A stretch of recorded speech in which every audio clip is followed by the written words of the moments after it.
St. Louis was becoming an epicenter among Midwestern American cities in the 1890s.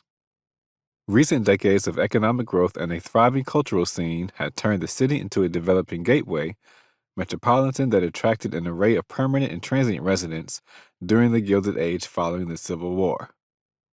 Situated in a prime location along the Mississippi River, St. Louis became critical to trade and transportation routes in the mid 19th century, while popular entertainment itself was developing into an industry both within St. Louis and throughout the expanding nation.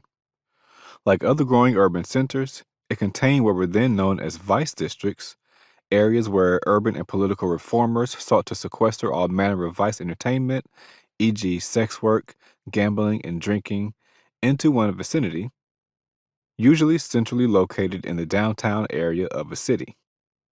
Popular music served as a soundtrack to these heavily trafficked districts of diversion and became the source that fueled these areas' economic activity. At the same time as the city's economic importance grew, so did its cultural production, especially its music, and African Americans were some of its central creators. Ragtime, jazz, and many other forms of popular music could be heard nightly in the city's many entertainment halls and clubs. Some of the most famous musical artists of the late 19th century emerged out of St. Louis, including Scott Joplin and Thomas Turpin.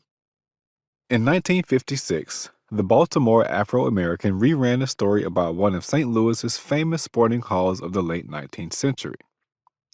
The feature mentions a popular musician named Mama Lou, one of the most important singers of the time in St. Louis nightlife and popular entertainment.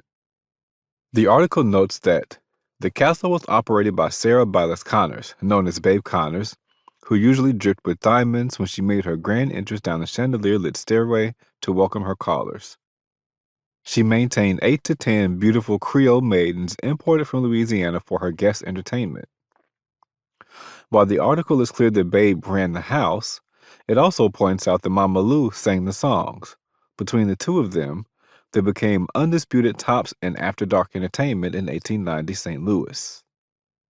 Babe Connors The Castle was a members-only club in Chestnut Hill, St. Louis's red light vice district.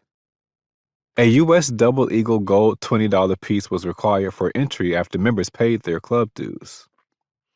Most of the patrons who got to experience Connor's Creole, i.e., mixed-race black girls, the burgeoning ragtime sound, and Mama Lou's distinct entertainment style were white men with the financial and structural means to do so. Dressed in her comic maid's apron and red bandana, the castle's main star ferociously insulted the customers and the girls, pausing occasionally to bellow obscene songs. Mama Lou was not only one of the most popular musical acts in St. Louis, her musical performances, as described in its introduction, would influence the growing popular music industry across the country and in the United Kingdom. But this influence took shape in an industry emerging directly out of a culture of blackface minstrelsy, limiting possibilities for black musicians like Mama Lou in that process.